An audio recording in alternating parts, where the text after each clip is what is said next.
Hello mga kasari, good morning and welcome back ulit dito sa ating page, dito sa ating YouTube channel. No? So, real talk ulit tayo mga kasari, no? Kasi last time na nag-real talk tayo, maraming nakarelate.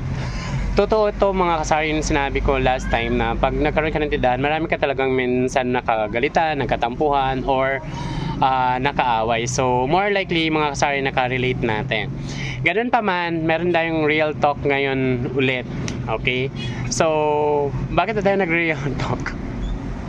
Kasi gusto natin i-share sa ating mga viewers na hindi lang sila doon yung naka-experience ng ganun, kaya valid yung nararamdaman nila. Okay? Kasi as a sari-sari store owner, kasi hindi natin talaga totally mapiplease talaga lahat ng tao.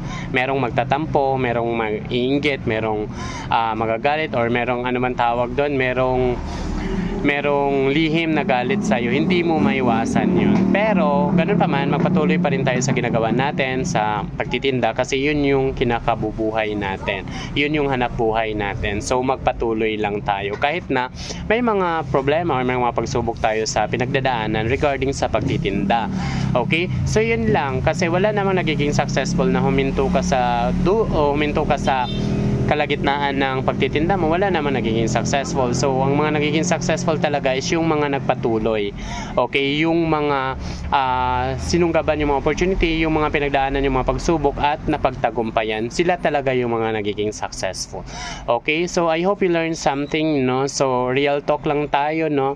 Hindi natin mapiplease lahat ng tao, pero pwede tayo magpatuloy sa ating pagtitindahan kahit anuman at kahit meron man silang masabi. Kasi yung mga tao, guys, no, gumawa ka ng mabuti, merong masasabi. Gumawa ka ng masama, may masasabi. So, the lesson is, gawin mo na lang kung ano yung makakabuti para sa iyo at saka para sa negosyo mo.